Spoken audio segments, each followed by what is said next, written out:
अस्सलाम वालेकुम, मैं हूँ मरियम नवाज़ और आज तारीख 5 अक्टूबर 2025 है।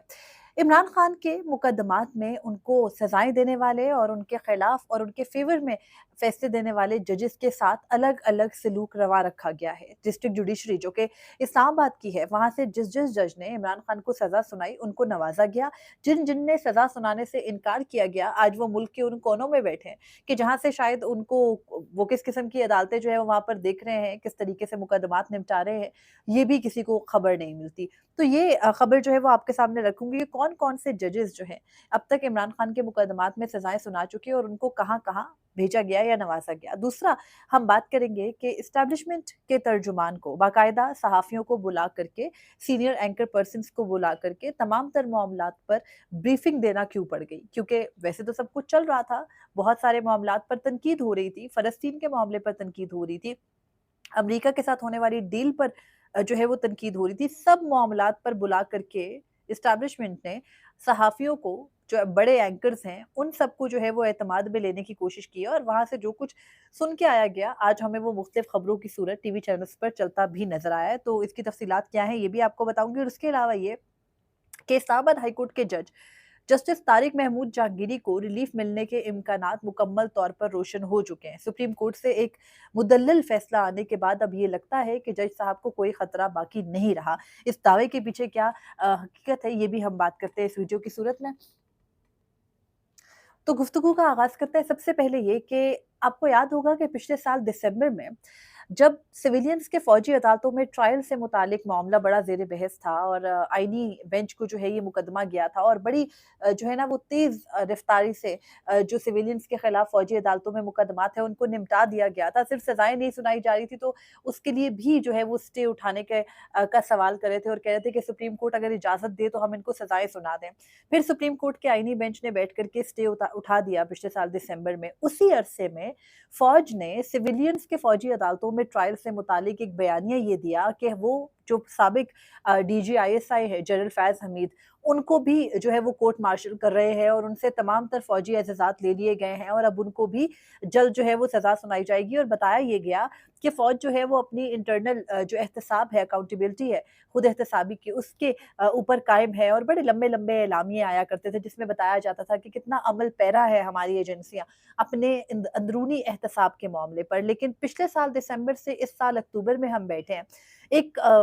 जनरल फैज़ के बारे में जो है वो कोई अपडेट ये इस तरह से सामने नहीं आई कि कहाँ तक ट्रायल पहुँचा, कब उनको सज़ा होगी, क्या सज़ा होगी, क्या जो है वो उनके मामले पर फ़ौज कोई उतनी ही सख्त सज़ा सुनाएगी जितनी सिविलियंस को सुनाई गई? क्या 10 और 14 साल की सज़ाएँ जनरल फैज़ के हक़ में भी आएँगी या फिर उनको बहुत सारे लोग शुरू में तो ये दावा करने लग गए थे कि जनरल फैज़ का जुर्म इतना बड़ा है, उन्होंने इतना जो है वो सिविलियन मामलात में मुदाखलत की है और इतना जो है वो इमरान खान के साथ मिलकर उस वक़्त हुकूमत चलाने की कोशिश की है, तो उनका जुर्म इतना बड़ा है कि उनको सज़ाए मौत होनी चाहिए। ये वाली बातें अंडर डिस्कशन रहीं, फिर बात आई नहीं, उम्र कैद हो सकती है, उनसे तमाम तर फ़ौजी एतज़ाज़ात वापस ले लिए गए। तो गुज़िश्ता रोज़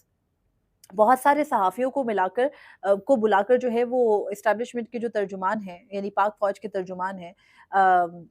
जनरल अहमद शरीफ साहब, उन्होंने जो है वो अहमद शरीफ चौधरी, उन्होंने गुफ्तगू की, बहुत सारे सवालात के जवाबात दिए, सिक्योरिटी ज़राए से जो है वो खबरें टीवी चैनल्स के ऊपर भी चली, कुछ उनके साथ मंसूब करके भी चली। अब वो सब कुछ तो आपके सामने रखूँगी, लेकिन जनरल फ़ायज़ के बारे में बात करने का मेरा मकसद ये है कि गुज़िश्ता रोज़ उन्होंने ये भी बताया कि जो जनरल फैज़ का मामला है उस पर जो उनका मुकदमा है वो अभी चल रहा है और जो जनरल फैज़ का केस है उसके बारे में उन्होंने कहा कि वो अभी जो है वो चलेगा और ये भी कहा कि सज़ा भी जो है वो उनको मिलेगी, लेकिन अभी तक वो क्यों ख़त्म नहीं हो पाया ये जो है वो किसी को मालूम नहीं है। तो उन्होंने ये भी कहा कि जो जनरल फैज़ का मुकदमा है, इस मुकदमे के अंदर जो अभी तक की अपडेट है, उसको एग्ज़ैक्टली देने से जो है वो कोई भी जो है ना उन्होंने एतराज़ बरता, क्योंकि बहुत सारे लोग सोर्सेज़ से ये क्लेम करते हैं कि जनरल फैज़ ने का मुकदमा यहाँ पहुँच गया, वहाँ पहुँच गया और इसका तज़किरा मैं इसलिए कर रही हूँ कि जब सिविलियंस का फ़ौजी अदालतों में ट्रायल करना था 9 मई के वाक़यात के बाद, तो वो बड़ा बर्क रफ़्तारी से किया गया। आपके अपने फ़ौजी अफ़सरान उसके अंदर मुलव्विस थे, आपने उनको सिंपली सैक कर दिया। उनको उम्र कैद की सज़ाएँ क्यों नहीं सुनाई? अगर आपको लग रहा था कि उस वक़्त कोई मुलव्विस था या किसी ने जो है वो किस तरह से इन तमाम तर जगहों पर आने दिया, तो बहुत सारे सवालात जो जन्म लेते हैं, वो इससे भी जन्म लेते हैं और गुज़िश्ता रोज़ इस बारे में भी गुफ्तगू हुई। तो गुज़िश्ता रोज़ सिक्योरिटी ज़राए से क्या-क्या खबर आई, इसके अंदर वो सब कुछ कवर होता है जो पिछले 1 हफ्ते से ज़ेर बहस है। आज़ाद कश्मीर का मामला उठा, आज़ाद कश्मीर की आवाम ने अपने मुतालबात मंज़ूर करवाए। उन्होंने ठीक है कि बहुत सारे लोग उनके मुतालबात के ऊपर तनकीद कर रहे हैं, ये भी कह रहे हैं कि ये तो चंद चीज़ें जो है वो आपने मंज़ूर करवाई, ज़्यादा क कश्मीर की आवाम माँग रही थी, जो कश्मीरी हैं उनके अलग किस्म के जो है वो इसमें तहफ़्फ़ुज़ात हैं। लेकिन जिस तरह से आज़ाद कश्मीर के लोगों ने यकज़ुबान होके, यकजा होकर अपना पूरे का पूरा एहतजाज किया, अपनी कॉज़ के लिए कम से कम वो इस हद तक कामयाब ज़रूर हुए कि हुकूमत गई, हुकूमत ने उनसे मुज़ाकरात किए, उनसे बातचीत की। वहाँ पर जो फ़सादात थे उनको जो है वो कंट्रोल करने की और ख़त्म करने की कोशिश की, वरना जितने हालात ख़राब आज़ाद कश्मीर में थे, वहाँ पर जो मौजूद फ़ोर्सेज़ यहाँ से जो गई थी, उनके लिए भी बहुत परेशानी की सूरत-ए-हाल थी, अवाम के लिए भी बहुत परेशानी की सूरत-ए-हाल थी। तो उस सब को ख़त्म किया। जो शौकत नवाज़ मीर जिनको 2 दिन कबल जो है वो मुसल्ला पुरतशद्दुद जत्था और उनको मुसल्ला बलवाई और उनको दहशतगर्द तक कहा जा रहा था, अगले दिन उनके साथ मेज़ पर बैठ के हुकूमती टीम ने बिल्कुल मुज़ाकरात किए और उनके मुज़ाकरात को तस्लीम भी किया और फिर शौकत नवाज़ मीर ने अपनी कौम को जो है यानी आज़ाद कश्मीर के तमाम अवाम को भी जो है वो इश्ताल की तरफ जाने के बजाय पुरअमन रहने का कहा और ये भी कहा कि पाकिस्तान की अवाम के उनके ऊपर बेहद एहसानात हैं और वो उन एहसानात को जो है वो कभी भी फरामोश नहीं कर सकते। तो बहरहाल मसला कश्मीर को हल किया गया, वरना चाहते तो बलूचिस्तान की माँ-बहनों की तरह जाओ जो यहाँ पर बैठी थी आकर, उनकी तरह नज़रअंदाज भी किया जा सकता था, लेकिन यहाँ पर मामला कुछ ऊपर था। फिर नेशनल प्रेस क्लब इस्लामाबाद में जो कुछ हुआ, तो कहने का मतलब ये है कि पिछले 1 हफ्ते के अंदर जो मुख्तलिफ मुबाहिसे हैं वो रहे। यूएनजीए के बाद यानी यूएन जनरल असेंबली के इजलास के बाद ये बहस हो गई कि भई इसराइल को तस्लीम करने जा रहा है पाकिस्तान, क्या अब्राहम अकॉर्ड्स में पाकिस्तान भी सिग्नेटरी बनने जा रहा है, पाकिस्तान मुकम्मल तौर पर तस्लीम कर लेगा तो क्या होगा? तो एक फर्स्ट स्टेप जो है वो लिया गया और उसमें ये हुआ कि पाकिस्तान ने मनुअन जो अमन मुआहिदा डोनाल्ड ट्रंप पेश कर रहे हैं उसको कबूल किया। उसके बाद हमास का भी उसके ऊपर रिएक्शन आया। तो इसी मद में जो फ़ौज है, एस्टेब्लिशमेंट है, ताकतवर हल्के हैं, उन्होंने मीडिया के चंद लोगों को बुलाकर गुफ्तगू की और ये भी कहा कि जो मुख्तलिफ भारत से मुतालिक जो है वो मुख्तलिफ सवालात थे। भारत से मुतालिक जो मुख्तलिफ चैलेंजेस हैं और भारत जो मुसलसल ये दावा कर रहा है कि अक्टूबर के अंदर दोबारा से एक नया जो ऑपरेशन सिंदूर है भारत का वो शुरू करेंगे, तो उस पर भी सारे जवाबात दिए गए और बाकायदा जो है वो गुज़िश्ता रोज़ आईएसपीआर से जारी बयान में भी ये कहा गया कि जारहियत के जवाब में पाकिस्तान की अवाम और अफ़वाज पर कोई किनारे तक अफ़वाज पर कोने और किनारे तक लड़ने की सलाहियत है और उन्होंने ये भी कहा कि इस बार हम जोग्राफ़ियाई अदम हसासियत के तसव्वुर को चकनाचूर कर देंगे। इस बार हम भारतीय सरज़मीन के दूर-दराज़ तरीन हिस्सों को निशाना बनाएँगे। पाकिस्तान ने चूँकि जो है वो मुख्तलिफ मिज़ाइलों के तजर्बे भी इस अरसे में किए हैं, तो पाकिस्तान बड़ा कॉन्फिडेंट चल रहा है भारत की उन सारी धमकियों पर इस वक़्त। तो उसके बाद जो गुफ्तगू हुई, मुख्तलिफ जो सहाफ़ियों को बुलाया गया था उनके साथ, पाक फ़ौज के तर्जुमान की और मुख्तलिफ अफ़सरान की, उनके अंदर ये कहा गया कि फ़ौज का किसी सियासी जमात से राब्ता था, ना ही है। यानी पाक फ़ौज एक मर्तबा फिर अपने आप को ये क्लियर कर रही है कि भई हमारा किसी जमात से कोई राब्ता नहीं था और ना ही है। यानी इमरान खान जो मुसलसल कहते हैं कि उनके पास भेजे गए लोग, उनसे डील की कोशिश की गई, उस ज़िम्न में ये बात है। फिर वो कहते हैं कि फ़ौज किसी भी सियासी जमात के साथ राब्ता नहीं करना चाहती, मुज़ाकरात सियासी जमातों के दरमियान होते हैं, वहीं होने चाहिए। फिर ये भी कहा कि 9 मई के केसेज़ का फ़ैसला अदालतों ने करना है, किसी भी दहशतगर्द के साथ स्टेट मुज़ाकरात नहीं करेगी, दहशतगर्दों का किला-कमा किया जा रहा है। उसके अलावा उन्होंने ये भी कहा कि भारत की धमकियाँ जो है वो गीदड़-भभकियों के सिवा कुछ नहीं है। अगर भारत ने दोबारा जारहियत की कोशिश की तो इसे पीछे से मारेंगे। ये भी कहा कि मुसल्लह अफ़वाज अपने मुल्क के दिफ़ा के लिए पूरी तरह तैयार है। पाकिस्तान खित्ते में अमन के लिए अपना किरदार अदा कर रहा है और ये भी कहा कि अफ़गान हुकूमत को मुतअद्दिद बार दहशतगर्दों की निशानदेही कर चुके हैं और अफ़गानिस्तान की सरज़मीन को पाकिस्तान के खिलाफ इस्तेमाल होने नहीं देंगे। ये इस ज़िमन में भी अहम है कि आज जब हम ये गुफ्तगू कर रहे हैं तो जो अफ़गानिस्तान के वज़ीर ख़ारिजा हैं, यानी तालिबान हुकूमत के वज़ीर ख़ारिजा वो इंडिया के अहम तरीन दौरे पर हैं। तो इस वक़्त में पाकिस्तान के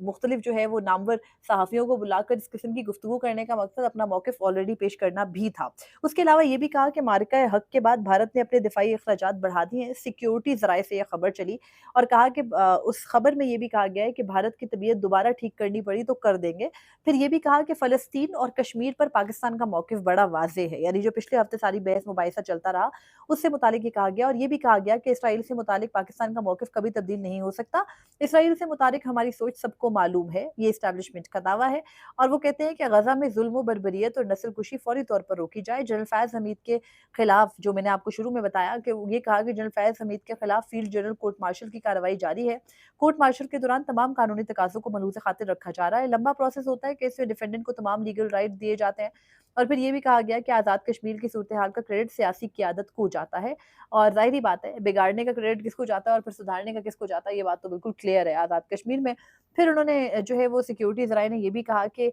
भारत जो है वो किस किस्म का असलहा खरीद रहा है ऑपरेशन सिंदूर के बाद, ये सब चीज़ें हमें मालूम हैं और आखिर में ये भी जो पिछले हफ्ते से एक बहस चल रही है कि डोनाल्ड ट्रंप जो हैं, वो फील्ड मार्शल की और वज़ीर-ए-आज़म की तारीफ़ों पे तारीफ़ें किए जा रहे हैं, तो पीछे मोटिव क्या है? क्या चीज़ है जो पाकिस्तान ने उनसे वादा की है? तो एक खबर जो है वो फाइनेंशियल टाइम्स की गुज़िश्ता रोज़ सामने आई जिसमें कहा गया कि पाकिस्तान जो है वो अमेरिका को बाकायदा एक बंदरगाह देने जा रहा है। वहाँ से वो एक अपनी बंदरगाह तामीर करेंगे और वो जो मगरबी दुनिया है, उसके साथ उनका एक राब्ता वहाँ से बनेगा। तो उस पर सिक्योरिटी ज़राए ये कहते हैं कि पसनी पोर्ट और दीगर मंसूबों के लिए प्रपोज़ल आए हैं। पाकिस्तान ने अपना फ़ायदा देखना है, मौजूदा सदी मादनियात की सदी है। वही बात रेयर अर्थ मिनरल्स जो है वो आप जाकर पेश करें और फिर वो रेयर अर्थ मिनरल ले जाने के लिए यहाँ पर पोर्ट तामीर करें। तो ये वही खबर जो फाइनेंशियल टाइम्स ने गुज़िश्ता रोज़ दी कि पाकिस्तान अमेरिका को यहाँ पर ना सिर्फ़ एक पोर्ट फराहम कर रहा है जो उनको ईरान तक एक कुर्बत देगा, इंडिया तक कुर्बत देगा, पास में सारी मिडल ईस्ट है, उस तक कुर्बत देगा। तो इस बात पे पाकिस्तान की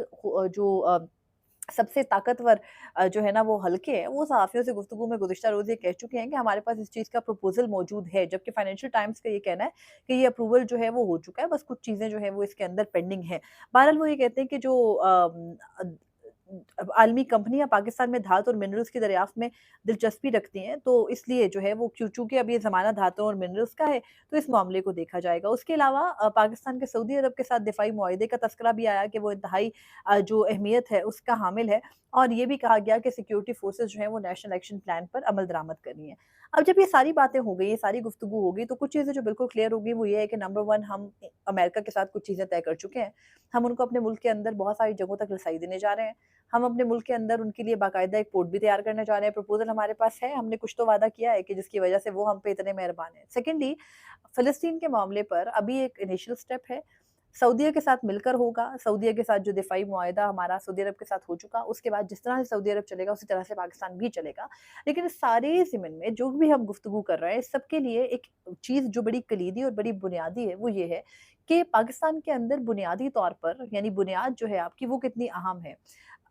आपकी बुनियाद ये है कि आपके मुल्क के अंदर अमन कायम हो, आपके अपने मुल्क के अंदर रूल ऑफ़ लॉ हो। रूल ऑफ़ लॉ या अमन के कयाम के लिए नंबर 1 आपके शहरियों के पास उनके बुनियादी हकूक़ हो, तहफ़्फ़ुज़ के लिए अदालतें मौजूद हों। अदालतों का आलम और हाल ये है कि 2 रोज़ कबल सुप्रीम कोर्ट ऑफ़ पाकिस्तान से एक इख्तिलाफ़ी नोट जारी हुआ, जो कि इटसेल्फ़ मौजूदा चीफ़ जस्टिस जनाब याह्या खान के ऊपर, इस गवर्नमेंट के ऊपर, सदर मुमलिकत के ऊपर, वज़ीर-ए-आज़म के ऊपर, वज़ारत-ए-कानून के ऊपर, अटॉर्नी जनरल फॉर पाकिस्तान के ऊपर 3 जो है वो हाई कोर्ट्स के चीफ जस्टिस के ऊपर बाकायदा चार्जशीट है, जो इस बात को साबित करता है कि खुफिया एजेंसियाँ यानी आईएसआई या दीगर खुफिया एजेंसियाँ जब हमारे अदालती अमूर में मुदाखलत करती हैं, तो उसकी सज़ा इतनी सख्त दी जाती है कि नहीं देखा जाता जज कितना अपराइट है, नहीं देखा जाता कि वो कितना जो है वो हार्ड वर्किंग है या कितना बेहतरीन मुनसिफ है, उसको सिर्फ़ ओहदे से हटाने के लिए तमाम तर तवानाई खर्च कर दी जाती है। मिसाल के तौर पर आलम कुछ ये है कि इमरान खान के मुकदमात इसमें बड़ी बुनियादी सी चीज़ है। इमरान खान के मुकदमात से मुतालिक इसलिए तज़किरा आया कि जो जस्टिस नईम अख्तर अफ़गान और जस्टिस शकील अहमद ने जज सीनियरिटी केस के अंदर अपना इख्तिलाफ़ी नोट लिखा, उसमें उन्होंने बताया कि किस तरह से मातहत अदलिया से कुछ जजेस के नाम इस्लामाबाद हाई कोर्ट में लगाने के लिए ज़ेर गौर थे, उनको नहीं लगाया गया। जब उन जजेस के नाम देखे और उन जजेस के नामों का जब प्रपोज़ल जो कि जस्टिस आमिर फ़ारूक ने as a chief justice Islamabad high court judicial commission of Pakistan को भिजवाया था, जब वो खोल के देखा, तो एक बात बिल्कुल वाज़ेह हो गई कि उनमें सारे उन जजेस के नामों की सिलेक्शन थी, जिन्होंने इमरान खान के मुकदमात कहीं न कहीं सुने हैं। जिनमें से जज आज़म खान, जिनको इस्लामाबाद हाई कोर्ट लाया गया, सर-ए-फ़हरिस्त हैं। उन्होंने पता है क्या कारनामा किया था? उन्होंने ये कारनामा किया था कि जो इमरान इमरान खान और बुशरा बीबी का इद्दत में निकाह केस था, उसको काबिल समाअत करार दिया था और उसको अलाउ किया था और उसको अलाउ करके सिविल कोर्ट को भेजा था कि इस पर समाअत करें, इस पर ट्रायल करें और इसको पूरे का पूरा सुना जाएगा। उसके बाद वो शर्मनाक केस मुसलसल चला, जिसको बाद में कलअदम करार दिया गया, खत्म किया गया। लेकिन उस वक़्त उसको शुरू करने का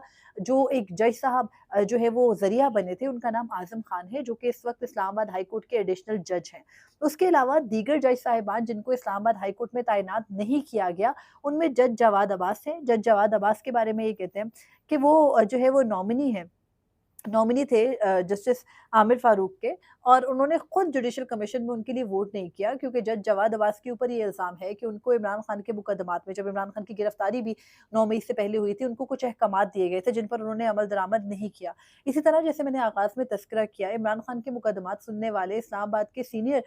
एडिशनल सेशन जज ज़फ़र इकबाल थे, जिन्होंने इमरान खान के मुकदमात में जब मर्ज़ी पूरी नहीं की तो उनके घर के अंदर क्रैकर हमला किया गया। उनको यहाँ से तबादला करके पंजाब के दूर-दराज़ इलाकों में, और फिर अभी भी वो पंजाब में कहीं पोस्टेड हैं, वापस उनको इस्लामाबाद भी लाया नहीं गया। तो जिन-जिन जज साहिबान ने एस्टेब्लिशमेंट के अहकामात पर अमल दरामद करने से इनकार किया इमरान खान के मुकदमात में, उनका ना तो उनके ऊपर एलिवेशन की गई, अभी मोस्ट प्रोबेबली ये भी कहा जा रहा है कि शायद उनके तबादले इस्लामाबाद से भी कर दिए जाएँ, बहुत सारे प्रपोज़ल्स अंडर वे हैं। इसी तरह से इमरान खान के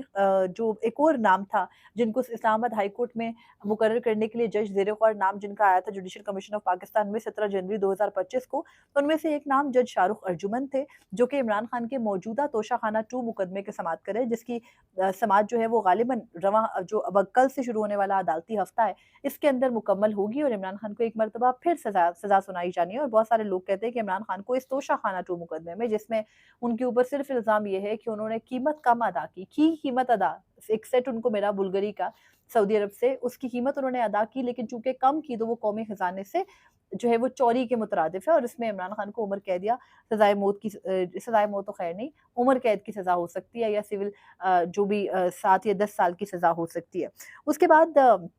जो जज रखचंदा शाहीन हैं, रखचंदा शाहीन जो है वो इस्लामाबाद की जो लोअर जुडिशरी है उसकी जज हैं, वो भी इमरान खान का जो prohibited funding, foreign funding case था उसको सुन चुकी हैं, उनका नाम भी ज़ेर-ए-ग़ौर आया था। और उसके अलावा जो जस्टिस आज़म खान हैं, वो तो आ गए इस्लामाबाद हाई कोर्ट में। तो कहने का मतलब या मकसद ये है कि जिन-जिन जज साहिबान ने इमरान खान के मुकदमात कभी भी सुन के उनमें उनके खिलाफ फैसले दिए, उनको बाकायदा नवाज़ के इस्लामाबाद हाई कोर्ट लाने का प्लान था, लेकिन बाद में वो प्लान पर अमल दरामद नहीं हो सका, क्योंकि इस्लामाबाद हाई कोर्ट के अंदर 3 सीटें वेकेंट रखनी थी, और वो 3 सीटें वेकेंट रखनी थी इसलिए कि जस्टिस सरफराज डोगर, जस्टिस खादिम सुमरो और जस्टिस मोहम्मद आसिफ को जो है वो तबादला करके इस्लामाबाद हाई कोर्ट लाया जा सके और उसको मुकम्मल तौर पर फ़तह किया जा सके। इन 3 जज साहिबान को लाने के पीछे मुख्तलिफ मुहर्रकात थे, जिनको टाइम टू टाइम हम आपके सामने रखते रहे हैं। और उसके अलावा अब जब ये सब कुछ हो चुका, जस्टिस तारिक महमूद जहांगीरी के हक में भी ये गवाही आ चुकी कि उनके खिलाफ ये पूरी की पूरी, देखें, जो जस्टिस नईम अख्तर अफ़गान या जस्टिस शकील अहमद का नोट है, या इससे पहले जस्टिस मोहम्मद अली मज़हर का इसी मुकदमे में जजेस सीनियरिटी केस में नोट था, जो कहता है कि इस्लामाबाद हाई कोर्ट में इसलिए जजेस तबादला करके लाए गए क्योंकि इन जजेस ने खत लिख दिया था और खुफिया एजेंसियों की मुदाखलत अफ़शा कर दी थी। तो ये सब चीज़ें जो एक चीज़ को वाज़ेह कर रही हैं वो ये है कि एक जज को इसलिए इंतकामी कार्रवाई का निशाना बनाया जा रहा है कि उसने अ, एजेंसियों की मुदाखलत को जो है वो कैसे उसका इंकशाफ क्यों कर दिया, उसको क्यों आश्कार कर दिया। तो अब इसके बाद सिंध हाई कोर्ट से भी रिलीफ मिल जाने के बाद इस्लामाबाद हाई कोर्ट के जो जज हैं जस्टिस जहांगीरी, उनकी डिग्री के मामले पे जो है ना वो मामला अब ये लग रहा है कि नहीं हो सकेगा, क्योंकि judicial commission supreme judicial council का इजलास तो है 18 अक्टूबर को, लेकिन वहाँ पर भी जस्टिस जहांगीरी के खिलाफ मामलात को कैसे प्रोसीड करेंगे जब वो ये कहते हैं कि उनके पास तमाम तर सबूत मौजूद हैं। तो दोनों तरफ से देखा जाएगा और फिर वहाँ पर बात बनती नजर नहीं आती। जब अदालतों से रिलीफ नहीं मिल सका तो सुप्रीम जुडिशियल काउंसिल से भी मिलता नजर नहीं आता। लेकिन इसके फिलहाल ये मामला थम ज़रूर जाएगा, लेकिन 27वीं आईनी तरमीम का हथियार वो हथियार है जो मौजूद है इस निज़ाम के पास। लेकिन एक तरफ वो पाकिस्तान पीपल्स पार्टी और मुस्लिम लीग नून की और एमल वली की और तलाल चौधरी की जो आपस की लड़ाई चल रही है, बेसिकली एक इदारा है, उस इदारे के ही ये सारे जो है ना वो गुड कॉप्स और बैड कॉप्स आपस में लड़ के ये बताने की कोशिश कर रहे हैं, मीडिया को एक खबर देने की कोशिश कर रहे हैं कि stop talking about Imran Khan, हमारे बारे में बात करो। तो वो जो पूरा एक किस्सा चल रहा है, उसमें भी ये समझ आ रही है कि कहीं न कहीं जो पिछला वाला प्लान था कि पीपल्स पार्टी जाके ऑपोज़िशन में बैठे और मुस्लिम लीग नून अकेली 2 तिहाई अक्सरियत के साथ जो है वो 27वीं तरमीम की कालक अपने मुँह पर मले, तो उस प्लान की ही पर जो है वो अमल दरामद होता नज़र आ रहा है। लेकिन अब देखना है कितना जल्दी ये हो सकेगा। फ़िलहाल अदलिया के अंदर जो एक दरार पैदा करने की कोशिश थी, ये लगता है कि जल्दी वो हो नहीं सकेगा। जस्टिस जहांगीरी का मामला भी लटक सकता है, फिलहाल उनको भी फ़ारिग करने का मामला इतना आसान नहीं हो सकेगा। तो जहाँ एक तरफ ये है, वहीं पर मैंने आपको जजेस की दास्तान सुनाई कि सिर्फ़ एक सिंपल फ़ॉर्मूला है। दुनिया के लिए भी, पाकिस्तान की पूरी डिप्लोमेसी, पाकिस्तान के पूरे तमाम तर जो इरादे हैं, उन सब में भी सिंगल लाइन ये है कि इमरान खान को जो इक़्तिदार में नहीं लाएगा, जो इमरान खान को जेल में रखने के लिए जो है वो इक़दामात करेगा, वो नवाज़ा जाएगा, जो फ़ेवर में बात करेगा या जो इंसाफ़ की बात करेगा, वो दूसरी साइड पे फेंक दिया जाएगा। तो ये एक सिंगल लाइन पे जो है वो चला जा रहा है, कब ये लाइन ब्लर हो, कब मामलात पलटें, इसका कुछ पता पाकिस्तान में होता नहीं है। तो ख़ैर, ये तफ़सीलात थी, कल से शुरू होने वाला अदालती हफ़्ता हफ़्ता जो है वो दिलचस्प होगा। 26वीं आईनी तरमीम के मुकदमात की समाअत भी होगी, दीगर भी कई मुकदमात जो है वो ज़ेर समाअत आएँगे। इमरान खान को सज़ा इसी हफ़्ते में सुनाई जा सकती है। तो अगेन इंटरेस्टिंग टाइम्स अहेड, देखते हैं क्या होता है। मुझे इजाज़त दीजिए। अल्लाह हाफ़िज़।